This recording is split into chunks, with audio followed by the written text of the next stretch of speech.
નમસ્કાર વિદ્યાર્થી મિત્રો, હું વિજય કોટડિયા, એમજે સ્વામિનારાયણ હાઈસ્કૂલ પ્રભાસ પાટણ. મારી પોતાની યુટ્યુબ ચેનલ વિજય કોટડિયામાં આપનું સ્વાગત છે.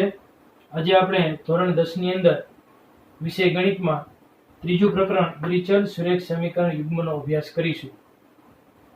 દ્વિચલ સુરેખ સમીકરણ યુગ્મ શબ્દ આપણે નવો છે. 9મા ધોરણની અંદર તમે દ્વિચલ સુરેખ સમીકરણ વિશે અભ્યાસ કરી ગયેલા છીએ. આપણે ચોથું ચેપ્ટર આવતું હતું દ્વિચલ સુરેખ સમીકરણ. હવે દ્વિચલ આપણને ખબર છે, દ્વિ એટલે બે અને ચલ એટલે કે જેની કિંમત આપણને ખબર છે કે બદલા કરે. દાખલા તરીકે આપણે 9મા ધોરણમાં બે ચલ વાળું સમીકરણ ભણી ગયા છીએ, જેની અંદર x અને y આ બે ચલ આવતા હોય. દ્વિચલ સુરેખ સમીકરણને આપણે 9મા ધોરણમાં શીખી ગયા છીએ. દ્વિચલ સુરેખ સમીકરણનું વ્યાપક સ્વરૂપ તો કે દ્વિચલ સુરેખ સમીકરણનું વ્યાપક સ્વરૂપ કયું? આપણે દ્વિચલ સુરેખ સમીકરણ કઈ રીતે દર્શાવતા હતા? તો કે દ્વિચલ સુરેખ સમીકરણનું વ્યાપક સ્વરૂપ ax + by + c = 0, જ્યાં આપણને ખ્યાલ છે a, b અને c અચળ પદ કહેવાય, અથવા તો આ ત્રણે ત્રણ વાસ્તવિક સંખ્યા છે. a, b અને c ત્રણે ત્રણ વાસ્તવિક સંખ્યા છે, જ્યારે x અને y આપણને ખ્યાલ છે કે ચલ છે. x અને y ની જુદી જુદી કિંમત આપણે મૂકીએ એટલે આપણને દ્વિચલ સુરેખ સમીકરણ મળે. 9મા ધોરણમાં આપણે 2x + 3y + 5 = 0 આ પ્રકારના સમીકરણ વિશે આપણે શીખી ગયેલા છીએ. પછી આ દ્વિચલ સુરેખ સમીકરણને આપણને ખબર છે કે અનંત ઉકેલ હોય. દ્વિચલ સુરેખ સમીકરણને અનંત ઉકેલ હોય, એક ઉકેલ પણ હોઈ શકે અને ઉકેલ ન પણ મળે. બે દ્વિચલ સુરેખ સમીકરણ હોય ત્યારની વાત કરું છું. જો એક સુરેખ સમીકરણ હોય, ખાલી દ્વિચલ સુરેખ સમીકરણ. પાછું જો સુરેખનો શબ્દ પણ સમજી લઈએ આપણે. દ્વિચલ બે ચલ હોય x અને y. સુરેખ એટલે કે જેની એક જ ઘાત હોય. બાકી તો આપણે આમ પણ લખીએ છીએ 2x² + 3y + 5 = 0. તો કે આ જે છે દ્વિચલ સુરેખ સમીકરણ યુગ્મ દ્વિચલ સુરેખ સમીકરણ નથી. કેમ? તો કે આની x ની બે ઘાત છે, જેમાં x અને y બંનેની જે ચલ છે એની એક એક ઘાત હોવી જોઈએ. એ સમીકરણને આપણે સુરેખ કહીએ છીએ. હવે આવા જો બે સમીકરણ મળે આપણી પાસે, તો એ બંને સમીકરણનો યુગ્મ એટલે કે દ્વિચલ સુરેખ સમીકરણ યુગ્મ એટલે બે. આ બંને સમીકરણોને વ્યાપક કઈ રીતે દર્શાવી શકાય? તો કે આ તો આપણે એક જ દ્વિચલ સુરેખ સમીકરણ બતાવ્યું. જો બે બતાવવા હોય તો શું કરીએ? તો કે ચલને આપણે બદલાવી શકીએ, x અને y ને ન બદલાવી શકીએ. a1x + b1y + c1 = 0 આ સમીકરણ નંબર 1 છે આપણું. a2x + b2y + c2 = 0 આ સમીકરણ નંબર 2 છે. અને દ્વિચલ સુરેખ સમીકરણ યુગ્મ કહેવામાં આવે છે.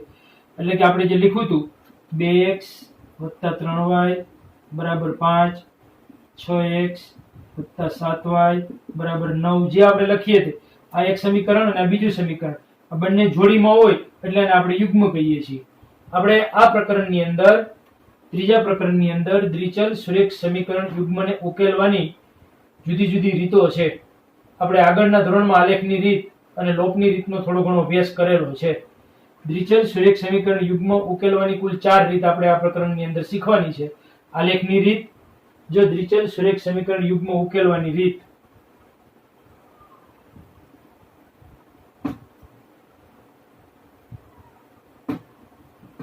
પછી આપણે આગળ આ બંને સમીકરણો પાછા ફરી વખતથી લખશું.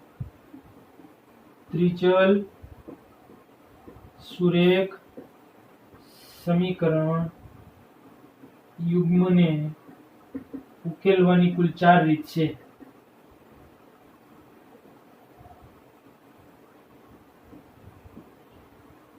એમાં પહેલી રીત આપણી જે 4 રીત છે, એમાં પહેલી રીત છે જે આપણે 9મા ધોરણમાં પણ શીખેલા છીએ, આલેખની રીત. બીજી રીત છે આદેશની રીત. આપણે દરેક પીરિયડમાં એક એક રીતનો અભ્યાસ કરીશું. ત્રીજી રીત છે લોપની રીત. આપણે જ્યારે 5મું ચેપ્ટર લીધું હતું સમાંતર શ્રેણી, ત્યારે લોપની રીતનો ઉપયોગ કરેલો તેની અંદર. ચોથી રીત છે ચોકડી ગુણાકારની રીત.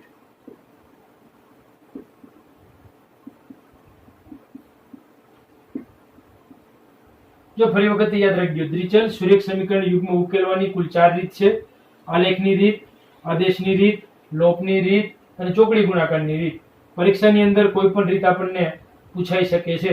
ત્રીજું ચેપ્ટર છે એ આપણે 10મા ધોરણની અંદર આઈએમપી છે, કેમ કે આની અંદરથી બોર્ડની અંદર પરીક્ષાની અંદર 8 માર્ક્સનું પૂછાઈ શકે છે. 80 માંથી 8 માર્ક્સ તો ખાલી આપણે દ્વિચલ સુરેખ સમીકરણ યુગ્મમાંથી પૂછાય. એટલે આપણે આ ચેપ્ટર ખાસ કરીને વ્યવસ્થિત તૈયાર કરવું જોઈએ. આની અંદર આપણે કૂટ પ્રશ્ન વિશે પણ અભ્યાસ કરશું. તો કૂટ પ્રશ્નો કોને કહેવાય એના વિશે પણ આપણે પ્રાથમિક શાળાથી ભણતા આવીએ છીએ કે ભાઈ એક લંબચોરસની લંબાઈ એટલી છે અને પહોળાઈ એટલી છે, એના ઉપરથી આપણે એક સમીકરણ બનાવતા હતા, દ્વિચલ સુરેખ સમીકરણ બનાવીએ. 9મા ધોરણમાં પણ દ્વિચલ સુરેખ સમીકરણ બનાવેલા છે કૂટ પ્રશ્ન ઉપરથી કે ભાઈ 2 કિલોગ્રામ સફરજન અને 3 કિલોગ્રામ દ્રાક્ષની કિંમત એટલા રૂપિયા હતી, તો 5 કિલોગ્રામ સફરજન ને આની કિંમત એટલા રૂપિયા થાય, એવા આપણે સમીકરણો બનાવેલા છે. એના ઉપરથી આપણી સમીકરણ બની જાય પછી એના 4 રીતમાંથી જે રીતે કીધો હોય એ રીતે આપણે ઉકેલ શોધવાનો છે. તો જ્યારે આપણે દાખલા ગણવા બેસીએ ત્યારે કઈ રીત પહેલા તો પૂછી છે એ આપણને ખબર હોવી જોઈએ. ખાલી એમ કીધું હોય કે સમીકરણ ઉકેલો તો આપણે 4 માંથી કોઈ પણ રીતે ઉકેલી શકીએ, આપણને જે સહેલી લાગતી હોય તે.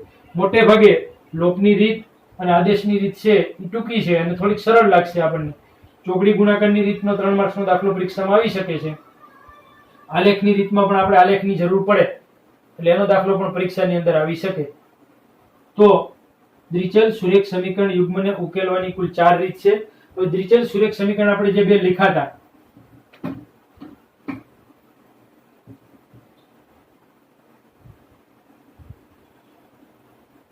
એના વિશે થોડીક ચર્ચા કરી લઈએ આપણે, જેથી કરીને આગળ એક આપણે જ્યારે ગણતરી કરતા હોય ત્યારે ખ્યાલ આવે. a1x b1y + c1 = 0. ચાલો આપણું સમીકરણ નંબર 1 છે. a2x + b2y + c2 = 0 સમીકરણ નંબર 2 છે. આ બંને સમીકરણો માનો કે આપણે ઉકેલવા છે. અહીં તો આપણને રકમ નથી આપેલી એટલે આપણને ખ્યાલ છે કે ડાયરેક્ટ ન ઉકેલી શકાય, પણ આ બંને સમીકરણોનો ઉકેલ કેટલા મળે તો કે 3 ઉકેલ મળી શકે, 3 પ્રકારના. પહેલો તો કે છેદતી રેખા હોય એક, બીજું ખાલી ગણ હોય અને ત્રીજું સંપાતી રેખા હોય. સંપાતી રેખા હોય એટલે ત્યાં ઉકેલ અનંત ગણ હોય. છેદતી રેખા હોય તો ફક્ત એક જ ઉકેલ મળે અહીં આપણને. કોઈ પણ બે દ્વિચલ સુરેખ સમીકરણનો ઉકેલ. ખાલી ગણ ક્યારે મળે તો કે બંને રેખાઓ સમાંતર હોય ત્યારે. હવે આ બધી વસ્તુ આપણે શેમાં શીખવાની છે તો કે આલેખની રીતમાં શીખવાની છે. અથવા તો છેદતી રેખા એક જ ઉકેલ ક્યારે મળે તો કે a1, ચાલો એ આપણે પછી શીખીશું કારણ કે તમારે અત્યારે જરૂર નથી, પણ સ્વાધ્યાય 3.1 ની અંદર આપણે શીખીએ એ પહેલા એટલું યાદ રાખવાનું છે, કોઈ પણ બે દ્વિચલ સુરેખ સમીકરણનો ઉકેલ એક જ ઉકેલ મળે, કોઈ પણ એક જ ગણ મળે, અથવા તો જો રેખાઓ સમાંતર હોય બંને રેખાઓ આલેખમાં બતાવશું ત્યારે તો એનો ઉકેલ ખાલી ગણ મળે, અને જો રેખાઓ સંપાતી હોય એટલે કે એક ને એક જ રેખા હોય તો એનો ઉકેલ છે અનંત ગણ મળશે. એટલું આપણે યાદ રાખીશું. તો દ્વિચલ સુરેખ સમીકરણ યુગ્મ આપણે સ્ટાર્ટ કરીએ સ્વાધ્યાય 3.1 થી. 3.2 ની અંદર પછી તમારે આલેખની રીત છે, 3.3 ની અંદર આપણે આદેશની રીત આવશે, 3.4 ની અંદર લોપની રીત છે, 3.5 ની અંદર ચોકડી ગુણાકારની રીત છે, 3.6 ની અંદર બધી રીતનો આપણે એની અંદર નિચોડ લેવાનો છે. એવી રીતથી આ સ્વાધ્યાય થોડુંક મોટું છે, ત્રીજું ચેપ્ટર છે થોડુંક લાંબુ છે, પણ આપણે પ્રયત્ન કરશું. બધા દાખલા તો આપણે નહીં ગણી શકીએ અહીંયા, પણ જેટલા દાખલા અહીંયા કરાવવામાં આવે એના જેવા જ બીજા દાખલા તમને પરીક્ષામાં પૂછાય અથવા તો એના જેવા જ દાખલા આપણે ગણવાના હોય તો આપણે તે ગણી શકીએ છીએ. ચાલો સ્વાધ્યાય 3.1 નો પહેલો દાખલો જોઈએ આપણે. ચાલો સ્વાધ્યાય 3.1 ના પહેલા દાખલામાં કૂટ પ્રશ્ન આપેલો છે અને કૂટ પ્રશ્ન ઉપરથી આપણે પહેલા તો બે દ્વિચલ સુરેખ સમીકરણ યુગ્મ બનાવવાના છે. બંને દ્વિચલ સુરેખ સમીકરણ યુગ્મ આપણે બેઝિક રીતે પણ દર્શાવવાના છે અને આલેખ રીતે પણ દર્શાવવાના છે. એવો પ્રશ્ન પૂછેલો છે આપણને. તો બેઝિક રીત એટલે શું તો કે મેં અહીંયા લખ્યું હતું કે ભાઈ ax + by + c = 0. આ બેઝિક રીત છે, એટલે કે આપણે બીજ સ્વરૂપે લખવાના છે. x અને y એના બીજ છે, બે ચલ છે, એના સ્વરૂપે આપણે પહેલા તો બે સમીકરણ બનાવવાના છે અને એ બે સમીકરણને પછી આપણે આલેખમાં બતાવવાના છે. આલેખમાં કોઈ કઈ રીતે બતાવી શકાય તો એ આપણે 9મા ધોરણમાં શીખી ગયા છીએ. સ્વાધ્યાય 4.3 અને 4.4 ની અંદર આપણે દ્વિચલ સુરેખ સમીકરણનો આલેખ દોરતા હતા. આલેખ કઈ રીતે દોરે છે આપણને બધાને આવડે જ છે, છતાં પણ આપણે દોરવાનો પ્રયત્ન કરશું એટલે ખબર પડશે. પણ પહેલા તો આપણે 3.1 નો પહેલો દાખલો સમજીએ. પુસ્તક બધાએ જોવાનું, ખુલ્લું રાખવાનું, જેથી કરીને એની અંદર રકમ આપેલી હોય તો આપણે શાંતિથી વાંચવાની. પહેલા તો ખુદ પ્રશ્ન જ્યારે પણ હોય એને શાંતિથી પહેલા વાંચવાનો, પછી એના ઉપરથી આપણે બે સમીકરણ બનાવવાનો પ્રયત્ન કરવાનો છે. પહેલો દાખલો એવો છે રકમ કે આફતાબ તેના પુત્રને કહે છે 7 વર્ષ પહેલા મારી ઉંમર તારી ઉંમર કરતા 7 ગણી હતી. આફતાબ તેના પુત્રને કહે છે કે 7 વર્ષ પહેલા મારી ઉંમર તારી ઉંમર કરતા 7 ગણી હતી. અને બીજો કુલ પ્રશ્ન એમાં એવો છે કે 3 વર્ષ પછી મારી ઉંમર તારી ઉંમર કરતા 3 ગણી થશે. તો આના ઉપરથી આપણે બે દ્વિચલ સુરેખ સમીકરણ બનાવવાના છે. જો આફતાબ તેના પુત્ર નહીં પણ આફતાબ તેની દીકરીને કહે છે, તો અહીંયા આપણે બે વસ્તુનો ઉલ્લેખ કરેલો છે, આફતાબ અને તેની દીકરી. તો સૌપ્રથમ તો આપણે પેલા અહીંયા આફતાબની કોઈ પણ પ્રશ્ન ઉંમર વાળો હોય ને તેમાં પેલા હાલની ઉંમર ધારી લેવાની, યાદ રાખવાનું ખાસ. આફતાબની હાલની ઉંમર x વર્ષ છે, ધારી લેવાની. જો સૌપ્રથમ આવું લખવાનું, ધારો કે આફતાબની હાલની ઉંમર x વર્ષ છે, તેની પુત્રીની અથવા તો દીકરીની ઉંમર y વર્ષ છે. જો કુલ પ્રશ્ન વાળો ઉંમર વાળો દાખલો એકાદો પરીક્ષામાં પૂછાય છે અને આપણે એના ઉપરથી સમીકરણ પહેલા તો બે બનાવતા આવડવા જોઈએ. ધારો કે આફતાબની હાલની ઉંમર x વર્ષ છે અને તેની પુત્રીની હાલની ઉંમર y વર્ષ છે. અહીં આપણે હાલની ઉંમર લખીએ એટલે જેથી કરીને તમને ખ્યાલ આવે. તેની પુત્રીની હાલની ઉંમર y વર્ષ છે. ચલો પહેલા તો એટલું આપણને કુલ પ્રશ્ન આપ્યો હોય તો પહેલા તો એટલું લખતા આવડવું જોઈએ. હાલની ઉંમર બેની ધારી લીધી. હવે 7 વર્ષ પહેલા આફતાબની ઉંમર કેટલી હોય તો જો 7 વર્ષ પહેલા આફતાબની ઉંમર કેટલી થાય. દાખલા તરીકે આપણને કોઈ એમ પૂછ્યું કે ભાઈ તમારી હાલની ઉંમર કેટલી છે, તો તમે લગભગ અત્યારે 10મા ધોરણના વિદ્યાર્થી આપણે જવાબ આપીએ કે ભાઈ અમારી હાલની ઉંમર 15 વર્ષ છે. તમને એમ પછી કહેવામાં આવે કે 7 વર્ષ પહેલા તમારી ઉંમર કેટલી હોય, તો તમે ડાયરેક્ટ 15 માંથી આપણને ખબર છે કે 7 બાદ કરીએ એટલે કહીએ કે ભાઈ 8 વર્ષ હશે. 7 વર્ષ પહેલા આપણી ઉંમર 8 વર્ષ હોય. એ કઈ રીતે એવું તો કે 15 માંથી 7 આપણે જે હાલની ઉંમર હતી એમાંથી 7 આપણે બાદ કર્યા. તો અહીંયા 7 વર્ષ પહેલા આફતાબની ઉંમર કેટલી હોય તો કે આફતાબની હાલની ઉંમર કેટલી છે તો કે x વર્ષ, એમાંથી 7 શું કરી દેવાના તો કે બાદ. એટલે આફતાબની 7 વર્ષ પહેલાની ઉંમર x - 7 વર્ષ હોય. જો કુલ પ્રશ્ન વાળો દાખલો ખાસ સમજવાનો, એક એક પીરિયડમાં એક એક દાખલો જોઈએ, એવા લાંબા દાખલા આવશે આપણે અહીંયા. કુલ પ્રશ્ન હશે તો, બાકી તો કોઈ પણ રીતથી ઉકેલ શોધવાનો છે તો ઝડપ કરશું. એવી જ રીતે 7 વર્ષ પહેલા તેની પુત્રીની ઉંમર કેટલી થાય તો કે એની હાલની ઉંમર y હતી, તો 7 વર્ષ પહેલા y - 7 વર્ષ થાય. ચાલો એક વાક્ય જ આપણે ખાલી જોયું હજી. આફતાબ તેની દીકરીને કહે છે 7 વર્ષ પહેલા મારી ઉંમર, હવે એવું કુલ પ્રશ્ન પ્રમાણે લખવાનું. જો આખું વાક્ય નો લખવું હોય ને તો આવી રીતે લખવાનું. કુલ પ્રશ્ન પ્રમાણે આફતાબ તેની પુત્રીને કહે છે 7 વર્ષ પહેલા, તો 7 વર્ષ પહેલા આફતાબની ઉંમર કેટલી હતી x - 7. મારી ઉંમર એટલે કે આફતાબની ઉંમર તારી ઉંમર કરતા 7 ગણી હતી. એની ઉંમર કેટલી હતી તો કે y - 7. ગણી એટલે એના વડે ગુણવાના, જેટલા ગણી હોય એટલા વડે. 7 ગણી હતી એટલે 7 વડે ગુણવાના. આપણે 2 ગણી કહીએ, બમણી કહીએ છીએ તો 2 વડે ગુણીએ છીએ. 3 ગણી હોય તો 3 વડે ગુણવાના. એમ અહીંયા 7 ગણી છે તો x - 7 બરાબર 7 ગુણ્યા y - 7. હવે આના ઉપરથી આપણે પહેલા તો એક સમીકરણ બનાવવાનું, સાદરૂપ આપવાનું. x - 7 બરાબર 7 ગુણ્યા y એટલે 7y - 7 49. જો સાદરૂપ આપતા શીખવાનું છે આપણે એક તો ખાસ. હવે આનું સાદરૂપ આપીએ તો x 7y આ બાજુ પ્લસ છે, બરાબરની આ બાજુ આવશે તો આપણને ખબર છે કે માઇનસ થાય. બરાબરની આ બાજુ કોઈ સંખ્યા પ્લસમાં હોય તો માઇનસમાં આવે, માઇનસમાં હોય તો પ્લસમાં આવે. આપણને ખ્યાલ છે ગુણાકારમાં હોય તો ભાગાકારમાં, ભાગાકારમાં હોય તો ગુણાકારમાં. -7 49 આ બાજુ માઇનસ છે, બરાબરની આ બાજુ આવશે તો પ્લસ થશે, બરાબર 0. માટે x - 7y -7 + 49.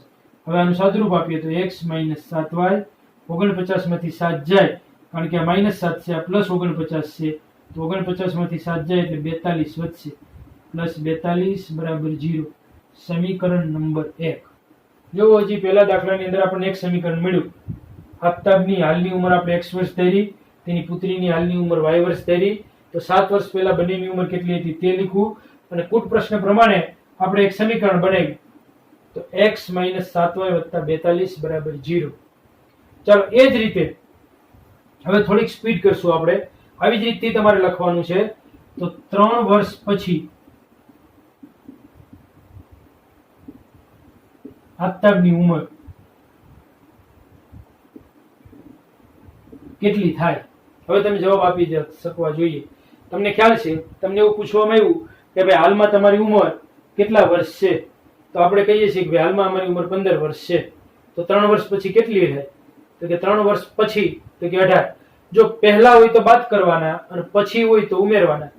જેટલા વર્ષ આપણને ઉંમરનો જ્યારે પણ કોઈ પ્રશ્ન આવે ત્યારે પહેલા કીધું હોય એટલે હંમેશા આપણે હાલની ઉંમરમાંથી બાદ કરવાના, પછી કીધું હોય તે હાલની ઉંમરમાં એટલે ઉમેરવાના. તો અહીં હાલની ઉંમર આપણી x હતી, તો આની ઉંમર થશે x + 3. એવી રીતે તેની પુત્રીની ઉંમર કે y + 3 થશે. કુલ પ્રશ્ન એવો છે કે 3 વર્ષ પછી તેમની ઉંમર કરતા 3 ગણી છે. એટલે કે આફતાબ એમ કહે છે તેની પુત્રીને કે તારી ઉંમર કરતા મારી ઉંમર 3 ગણી છે. તો કુલ પ્રશ્ન પ્રમાણે x + 3 બરાબર 3 × y + 3. જો 3 ગણી છે, આફતાબની ઉંમર પુત્રીની ઉંમર કરતા 3 ગણી છે. એટલે ઘણા એમ પ્રશ્ન છે કે આને 3 વડે નહીં ગુણવાના, ભાઈ આફતાબ મોટો છે, એની પુત્રી નાની છે, એટલે એને આપણે ગુણાકારમાં હંમેશા પુત્રીની ઉંમર સાથે ગુણાકાર આવવો જોઈએ. કારણ કે પુત્રી કરતા પિતાની ઉંમર નાની ન થવી જોઈએ, પછી ધ્યાન રાખવાનું ખાસ. તો માટે આનું સાદુરૂપ આપીએ. x + 3 બરાબર 3 × y એટલે 3y + 3 તેરી 9. જો આ ગુણાકાર તો આપણને આવડવો જોઈએ પછી. માટે x + 3 આ 3y આ બાજુ પ્લસ છે, બરાબરની આ બાજુ આવે તો માઇનસ, 9 આ બાજુ પ્લસ છે, બરાબરની આ બાજુ આવે તો માઇનસ, બરાબર 0. હવે જો પેલા x વાળું પદ લખવાનું, પછી y વાળું પદ લખવાનું. x - 3y 3 માંથી 9 જાય છે. હવે એટલે આપણને ખબર છે નાની સંખ્યામાંથી મોટી સંખ્યા બાદ કરીએ એટલે હંમેશા માઇનસમાં જવાબ આવે. હવે 9 માંથી 3 બાદ કરજો તો કે 6 વધે, બરાબર 0. સમીકરણ નંબર 2. તો જો આપણે બે સમીકરણ બનાવ્યા. x - 7y + 42 બરાબર 0 અને x - 3y - 6 બરાબર 0. આ બંને સમીકરણને આપણે બેઝિક રીતે લખ્યા કહેવાય. એટલે કે આપણું જે દ્વિચલ-સુરેખ સમીકરણનું વ્યાપક સ્વરૂપ છે એ રીતે આપણે બે સમીકરણ મેળવી દીધા. હવે બે સમીકરણને તમારે આલેખની રીતે બતાવવાના છે, આલેખાત્મક રજૂઆત કરવાની છે આપણે આની. એટલે કે આલેખની રીતે દર્શાવવું છે. તો હવે અહીં સુધીનું તમને બધાને આવડી ગયું. કુટ પ્રશ્ન ઉપરથી આપણને પેલા બે સમીકરણ બનાવ્યા. ફરી વખતથી જ્યારે ઉંમરવાળો દાખલો આપ્યો હોય ત્યારે પેલા હાલની ઉંમર ધારી લેવાની, પહેલા કે તો એટલી ઉંમર બાદ કરી દેવાની, પછી કે તો એટલી ઉંમર ઉમેરી દેવાની. કોને કેટલા ગણી છે, કોણ નાનું છે, કોણ મોટું છે, આપણને ખ્યાલ આવવો જોઈએ. નાના હોય એને વડે હંમેશા ગુણવાના, એની ઉંમરને ગુણવાના છે. તો આપણે બે સમીકરણ છે ને અહીંયા લખી નાખીએ અને પછી આનો આલેખ દોરવાનો પ્રયત્ન કરીએ આપણે. ચલો, પેલું સમીકરણ આપણને મળ્યું હતું x - 7y + 42 બરાબર 0. અને બીજું સમીકરણ મળ્યું છે x - 3y - 6 બરાબર 0. બીજું સમીકરણ છે. ચાલો હવે બંને સમીકરણને આપણે આલેખની રીતે દર્શાવવા છે. હવે જો આપણને ખ્યાલ છે કે બંને સમીકરણને આપણે આલેખની રીતે દર્શાવીએ ત્યારે આલેખ કઈ રીતે દોરવો. હવે 9મા ધોરણનું થોડું આપણે તાજું કરવું પડશે, રિવિઝન જ છે આમ તો સ્વાધ્યાય 3.1 9મા ધોરણનું. કારણ કે બે સમીકરણ બની જાય પછી તો આપણે આલેખની રીતે બતાવવાના છે. ચાલો, પહેલું સમીકરણ આપણું x - 7y વત્તા 42 બરાબર 0. આ પહેલા સમીકરણનો પહેલા આપણે ઉકેલ શોધવા પડે. આપણે ખબર છે આલેખ દોરતા હતા ત્યારે ઓછામાં ઓછા 2 ઉકેલ તો શોધવા જ પડે. પછી 3 ઉકેલ શોધો, 4 ઉકેલ શોધો તો વધારે સારું રહે. કઈ રીતે ઉકેલ શોધતા હતા? તો કે આપણને ખ્યાલ છે બેમાંથી 2 ચલ છે આપણી પાસે x અને y. એમાંથી કોઈ પણ એકને સૂત્રનો કરતા બનાવવાનો. ત્યારે પણ 9મા ધોરણમાં આપણે વાત કરી હતી કે સૂત્રનો કરતા કોને બનાવવાનો? તો કે જેની આગળ સહગુણક નો ગુણાયેલો હોય એને બનાવો ને તો આપણને ઉકેલ ઝડપથી મળે. દાખલા તરીકે x ને આપણે સૂત્રનો કરતા બનાવીએ. આ બધાને બરાબરની સામેની બાજુ લઈ જવાના. 7y અહીંયા માઈનસ છે, બરાબરની સામેની બાજુ જઈએ તો પ્લસ થાય. 42 અહીંયા પ્લસ છે, બરાબરની સામેની બાજુ જઈએ તો માઈનસ થાય. તો આવું શું કામ બનાવ્યું આપણે? તો કે જેથી કરીને આપણે અહીંયા y ની જુદી જુદી કિંમત મૂકીએ તો આપણને x ની જુદી જુદી કિંમત મળે. 9મા ધોરણમાં આપણે શીખી ગયા છીએ. અને જો આવી રીતે આમ બતાવતા હતા આપણે 3 ઉકેલ શોધશું. આપણે કોઈ પણ દ્વિચલ સુરેખ સમીકરણ આવશે એના 3 ઉકેલ તમારે શોધવાનો પ્રયત્ન કરવાનો.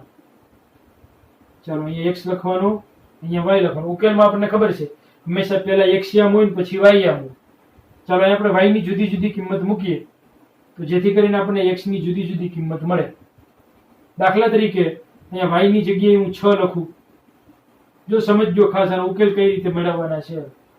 મેં 6 શું કામ લખ્યા? તો કે મારા મગજમાં ડાયરેક્ટ આવ્યું કે ભાઈ 6 લખું તો 6 × 42. 42 માંથી 42 જાય એટલે x આપણને 0 મળે. ચાલો y ની જગ્યાએ હું 5 લખું.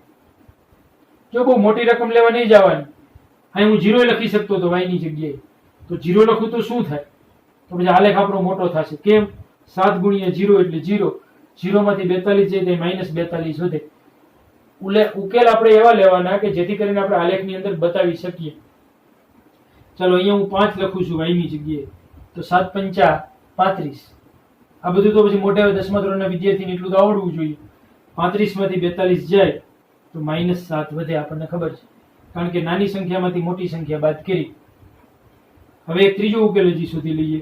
માનો કે એક રકમ મોટી લઈએ, 7 લઈએ. તો આપણને ખબર છે કે 7 × 7 = 49. 49 માંથી 42 જાય એટલે 7 વધે. આ આપણે એક સમીકરણના 3 ઉકેલ શોધ્યા. આવું આપણે 9મા ધોરણમાં સ્વાધ્યાય 4.3 ની અંદર કરી ગયેલું છે.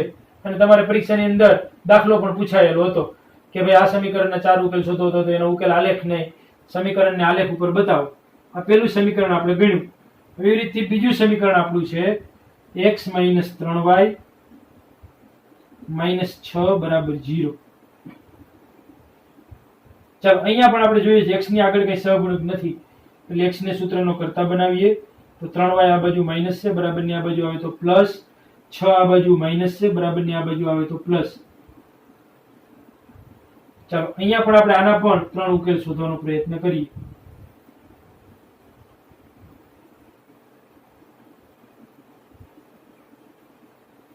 x છે, આ y છે. અહીંયા પણ y ની જુદી જુદી કિંમત મૂકીએ આપણે તો x ની જુદી જુદી કિંમત મળે. માનો કે y ની જગ્યાએ હું 0 લખું. જો અહીંયા 0 લખીશ કારણ કે 3 × 0 એટલે 0 તો x ની જગ્યાએ આપણને ખબર છે કે 6 આવશે. માનો કે y ની જગ્યાએ હું 1 લખું તો 3 × 1 = 3. 3 ને 6 તો કે 9 થાય. માનો કે y ની જગ્યાએ હું -1 લખું તો 3 × 1 = 3 પણ વત્તે ઓછા ઓછા એટલે -3. 6 માંથી 3 જાય તો 3 વધે. આ બીજા સમીકરણના આપણે 3 ઉકેલ શોધ્યા. ત્યારે આપણે 9મા ધોરણની અંદર કોઈ પણ એક સમીકરણ આપણે બનાવી લીધું હોય એ સમીકરણના પછી આવા 3-4 ઉકેલ શોધતા હતા અને એના આલેખ ઉપર આપણે બતાવતા હતા. અહીંયા આપણે બે સમીકરણનો એક જ આલેખમાં આપણે દોરવાના છે. ચલો આપણી શિરોલંબ રેખા જેને આપણે y અક્ષ કહીએ છીએ, આ આપણી સમક્ષિતિજ રેખા. જો અહીંયા મારે થોડોક બોર્ડ નાનો છે એટલે આપણે આલેખ છે થોડોક ટૂંકો બનશે. ફરી વખતથી દોરીએ આ બાજુ થોડોક. પણ એક આલેખ તમે સમજી લેશો એટલે બીજા બધા જ આલેખ તમે તમારી રીતે જાતે બનાવી શકશો. આ x અક્ષ છે, આ y અક્ષ, x dash y dash 0. x અક્ષની જમણી બાજુ આપણે બધાને ખબર છે પ્લસ સંખ્યા લખવાની.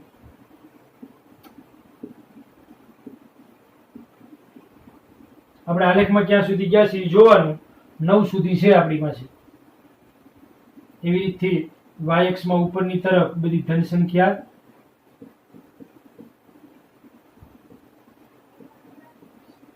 y અક્ષ ઉપર 7 સુધી છે, બહુ ચિંતા જેવું નથી. -1, -2, -3, -4, -5, -6, -7, -7 સુધી છે. એવી રીતે અહીંયા -1, -2, -3, -4, -5 આમાં બહુ માઇનસમાં ગયા નથી એટલે કઈ જરૂર નથી.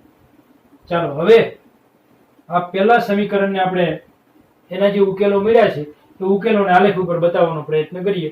જો આલેખની રીતમાં કામ લાગશે પાછું આપણે દ્વિચલ સુરેખ સમીકરણ યુગ્મ ઉકેલવાની જે 4 રીતો છે ને સ્વાધ્યાય 3.2 માં આપણે આલેખની રીત કરશું ત્યારે આ રીતે તમારે બે સમીકરણ આપેલા છે, બંને સમીકરણના ઉકેલ બનાવવાના અને એને આલેખ ઉપર બતાવવાના.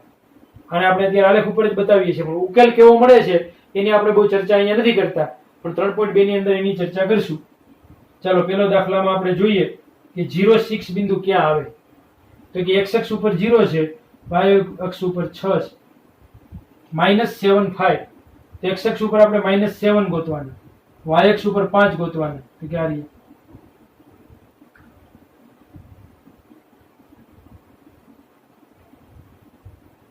7, 7 તો x અક્ષ ઉપર 7 છે, y અક્ષ ઉપર પણ 7 છે. હવે ત્રણેય બિંદુને આપણને ખ્યાલ છે કે આપણે જોડી દેતા હતા. જો આ રીતે આમ ફૂટપટ્ટીની મદદથી તમે આમ જોડી દેતા હતા એટલે આપણને એક રેખા મળે. દ્વિચલ સુરેખ સમીકરણનો આલેખ આપણને ખબર છે કે રેખા હોય. 9મા ધોરણમાં આપણે શીખી ગયા છીએ દ્વિચલ સુરેખ સમીકરણનો આલેખ રેખા હોય છે. એક ચલ સમીકરણ હોય ને તો એનો આલેખ રેખા નો હોય, યાદ રાખજો. એક ચલ સમીકરણની અંદર એક જ ચલ આપેલો એટલે એનો આલેખ હંમેશા બિંદુ મળવાનો છે. એટલે કોઈ પણ બિંદુ એનો એક જ ઉકેલ હોય, એક ચલ સુરેખ સમીકરણ હોય તો. દ્વિચલ સુરેખ સમીકરણના તો અહીં જોઈ શકીએ છીએ આપણે અસંખ્ય ઉકેલ છે. આ દરેક બિંદુ આગળ એના ઉકેલ મળે આપણને ખબર છે દ્વિચલ સુરેખ સમીકરણની અંદર. આ તો આપણે ખાલી 3 જ ઉકેલ શોધ્યા, તો 3 ઉકેલ આપણે ફૂટપટ્ટીની મદદથી તમે જોડી દેશો. તમારે તો આલેખની અંદર 5-5 લીટી પછી એક જાડી ઘાટી લીટી આવે આપણે એટલે વ્યવસ્થિત ફૂટપટ્ટીની મદદથી આલેખ દોરી શકશો. ચાલો હવે બીજા આપણે જે દ્વિચલ સુરેખ સમીકરણ છે એને આલેખ ઉપર બતાવવાનો પ્રયત્ન કરીએ. એક જ આલેખ ઉપર બંનેને બતાવવાના છે. 9મા ધોરણની અંદર આપણે એટલું કામ કરતા હતા એક સમીકરણનું તો 4 માર્ક્સનો દાખલો પૂછાતો હતો. અહીંયા આપણે 10મા ધોરણની અંદર થોડું ડિટેલમાં આવ્યું. બંને સમીકરણને એક જ આલેખ ઉપર બતાવવા છે. ચાલો બીજો ઉકેલ 6, 0 x અક્ષ ઉપર 6 છે, y અક્ષ ઉપર 0 છે એટલે આ બિંદુ છે 6, 0. 9, 1 x અક્ષ ઉપર 9 છે, y અક્ષ ઉપર 1 છે. -1, 3 x અક્ષ ઉપર -1 છે, y અક્ષ ઉપર 3 છે. x અક્ષ ઉપર y અક્ષ ઉપર -1 છે અને x અક્ષ ઉપર 3 છે. ચલો આ બિંદુ છે. અહીંયા પણ તમારે આ બંને બિંદુને છે એ જોડી દેવાના છે. જો આ રીતે ઉકેલ મળશે આપણને ખ્યાલ છે. આવી એક સુરેખ સમીકરણ રેખા મળે. આ બંને રેખાઓ આગળ જતા ગમે ત્યાં છેદતી હોય, યાદ રાખજો ખાસ.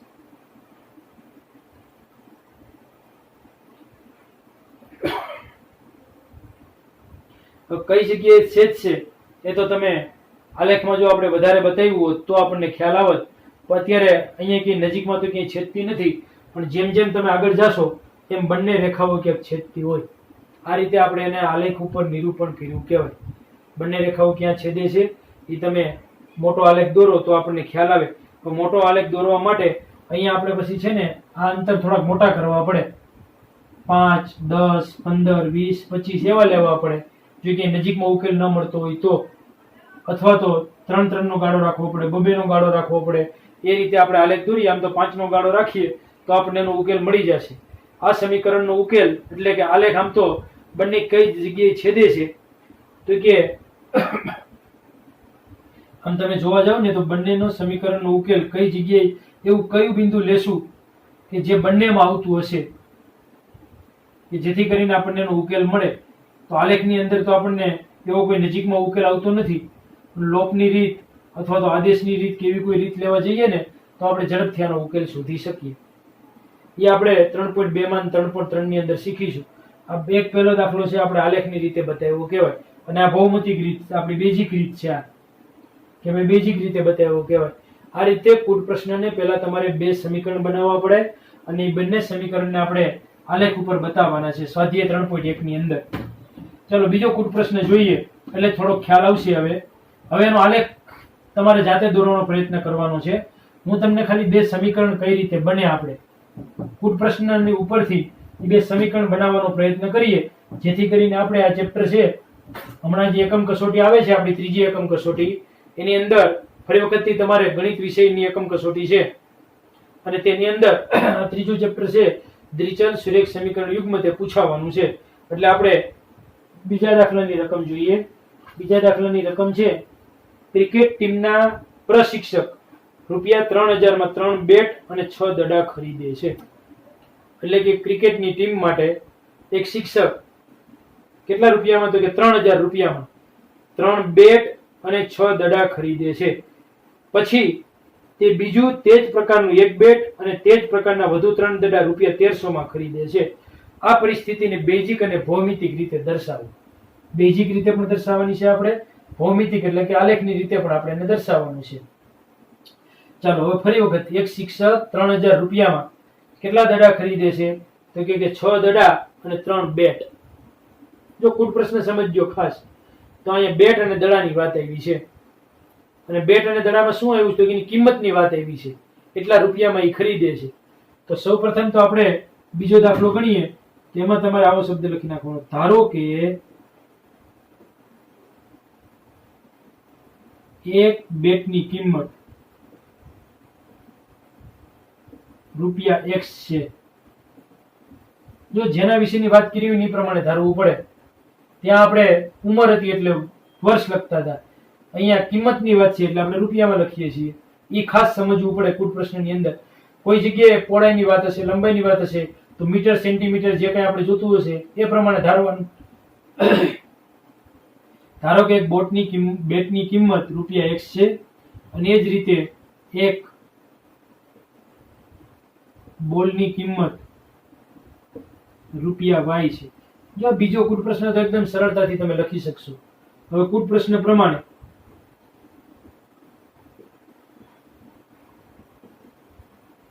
કેટલા બેટ ખરીદે છે, તો કે 3 બેટ અને 6 દડા, એટલે કે 6 બોલ ખરીદે છે.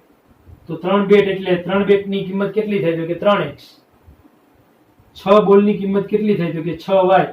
આપણે જો એક બોલ 5 રૂપિયામાં, માનો કે 10 રૂપિયામાં આવતો, એક બોલ 10 રૂપિયામાં, તો આપણે 5 બોલ ખરીદવા હોય તો કેટલા રૂપિયામાં આવે, તો કે 50 રૂપિયામાં. તો શું કર્યું આપણે, તો કે 10 ને 5 વડે ગુણ્યા. એમ અહીંયા એક બોલ y રૂપિયાનો આવે છે, એક બોલ, તો 6 બોલ કેટલા રૂપિયામાં આવે, તો કે 6y. એટલે 3x + 6y બરાબર 3 બેટ ખરીદે છે અને 6 બોલ ખરીદે છે. બંને ભેગા થઈને શિક્ષક શ્રી 3000 રૂપિયા આપે છે દુકાનવાળા. આ થઈ ગયું આપણું સમીકરણ નંબર 1. તો એકદમ સરળ દાખલો છે, વ્યવસ્થિત થોડુંક ધ્યાન આપો એટલે ખ્યાલ આવી જાય તરત જ. એ જ રીતે બીજો કુટ પ્રશ્ન પાછો,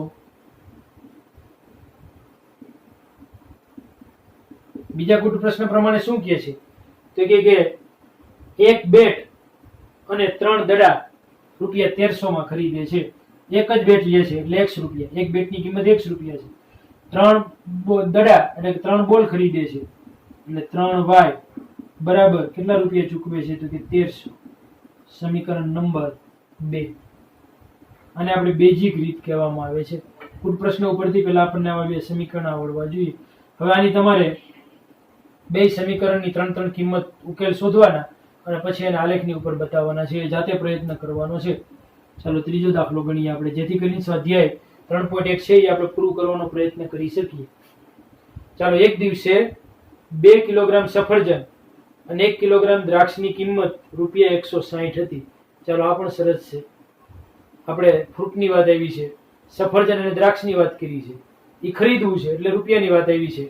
હવે કિલોગ્રામમાં આપણે ખરીદવાના છે તો ધારી લેવાનું. ધારો કે 1 કિલોગ્રામ સફરજનની કિંમત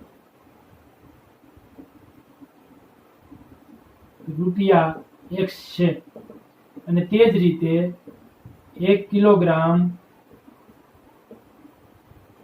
દ્રાક્ષની કિંમત રૂપિયા y છે ધારી લીધું આપણે. જો આમાં સફરજન અને દ્રાક્ષની કિંમત ધારવાની છે. હવે કુલ પ્રશ્ન પ્રમાણે એ વાક્ય આખું લખવાની આપણે જરૂર નથી દાખલા પરીક્ષાની અંદર, જેથી કરીને આપણો ટાઈમ થોડોક બચે. રકમ શિક્ષકો પાસે હોય જ, પેપર જોતા હોય કે ગમે એ દાખલો ગણ્યો હોય એટલે એમાં કુલ પ્રશ્ન પ્રમાણે આપણે લખી નાખવાનું કે ભાઈ કેટલા સફરજન ખરીદે છે, તો કે 2 કિલોગ્રામ સફરજન ખરીદે છે એટલે 2 કિલોગ્રામ સફરજનની કિંમત તો કે 2x થાય. 1 કિલોગ્રામ દ્રાક્ષ ખરીદે છે એટલે કે વત્તા y બરાબર કેટલા રૂપિયા ચૂકવે છે, તો કે 160 રૂપિયા. સમીકરણ નંબર 1. જો 2x વત્તા y બરાબર 160. આમ તો આને આપણે હવે વ્યાપક સ્વરૂપ પ્રમાણે લખવું હોય તો થોડુંક આગળ આવવાનું કે 2x વત્તા y માઇનસ 160 બરાબર 0. આ સમીકરણ નંબર 1 આપવાનું. અને આપણે વ્યાપક સ્વરૂપ પ્રમાણે દર્શાવ્યું કહેવાય, કારણ કે 160 આ બાજુ પ્લસ છે બરાબર ને આ બાજુ આવે તો માઇનસ થાય. જો કે આ રીતે દર્શાવ્યું હોય તો કઈ ખોટું નથી, આ પણ બેઝિક રીત જ છે આપણી. ચાલો પાછો કુલ પ્રશ્ન પ્રમાણે શું છે બીજા, જો કોઈ પણ દાખલો દ્વિચલ સુરેખ સમીકરણ યુગ્મ વાળો આપેલો હશે તેમાં હંમેશા તમારે 2 કુલ પ્રશ્ન આપેલા હશે, એટલે જેથી કરીને આપણને 2 સમીકરણ બને. બીજો કુલ પ્રશ્ન આપણો એવો છે કે 4 કિલોગ્રામ સફરજન અને 2 કિલોગ્રામ દ્રાક્ષ એની કિંમત રૂપિયા 300 છે. તો જો 4 કિલોગ્રામ સફરજનના રૂપિયા થાય 4x. જો કઈ રીતે થઈ હજી તમે સમજી લીધો. માનો કે 1 કિલો સફરજનની કિંમત અત્યારે આપણને ખબર છે કે ભાઈ 100 રૂપિયા હોય, તો 4 કિલો સફરજન લેવા હોય તો આપણે 400 રૂપિયા આપવા પડે. તો આપણે 100 ને 4 વડે શું કર્યા તો કે ગુણ્યા. એમ અહીંયા 1 કિલોગ્રામ સફરજન હતા એને આપણે 4 કિલો લીધા તો 4x કરવા પડે. 4 ગુણ્યા 100 કર્યા, x ની જગ્યાએ આપણી પાસે 100 રૂપિયા હતા ત્યારે 100 ની જગ્યાએ અહીંયા x છે વત્તા કેટલી દ્રાક્ષ લીધી છે તો કે 2 કિલોગ્રામ એટલે 2y બરાબર કેટલા રૂપિયા ચૂકવેલા છે તો કે 300 રૂપિયા. તો 4x વત્તા 2y માઇનસ 300 બરાબર 0. સમીકરણ નંબર 2. સમીકરણ 1 અને સમીકરણ 2 મળી જાય. આ બે બેઝિક રીતે સુધા આના ઉપરથી અહીંયા આપણે y ને સૂત્રનો કરતા બનાવશું ને એટલે 2x બરાબરની સામેની બાજુ વહી જશે, પ્લસ છે એટલે માઇનસ થઈ જશે, અને પછી તમે x ની જુદી જુદી કિંમત મૂકશો એટલે આપણને y ની જુદી જુદી કિંમત મળશે. અહીંયા બંને સમીકરણમાંથી આખા સમીકરણમાંથી છે ને આપણે પેલા 2 સામાન્ય કાઢ લેવાના, જેથી કરીને આ બધાને 2 વડે ભાગી નાખવાના, કારણ કે બધી બેકી સંખ્યા છે. જો એ ખાસ ધ્યાન રાખવાનું, જ્યારે કોઈ પણ સમીકરણ આપણે બનાવતા હોઈએ ત્યારે જો એને કોઈ પણ સરખી સંખ્યા વડે બધાને ભાગી શકાતું હોય તો પેલા ભાગી નાખવાનો પ્રયત્ન કરવાનો, જેથી કરીને આપણે સમીકરણથી ટૂંકું બની જાય. 2x 4x ને 2 વડે ભાગીએ એટલે 2x, 2y ને 2 વડે ભાગાકાર કરીએ એટલે ખાલી y વધશે, 300 ને 2 વડે ભાગીએ એટલે 150 વધશે. આને હવે સમીકરણ નંબર 2 આપવાનું. તો અહીંયા પણ y ને સૂત્રનો કરતા બનાવવાનો અને આ બે ઓલી બાજુ વહી જાય, પછી તમે x ની જુદી જુદી કિંમત મૂકો એટલે y ની જુદી જુદી કિંમત મળે. એકદમ સરળ રીતે. તો આ રીતે આપણે સ્વાધ્યાય 3.1 ના પહેલો દાખલો આખો ગણ્યો. બીજા દાખલામાં 2 સમીકરણ શોધી દીધા, ત્રીજા દાખલામાં પણ 2 સમીકરણ આપણે શોધ્યા. ચોથો દાખલો આપણે ગણવાનો પ્રયત્ન કરીએ.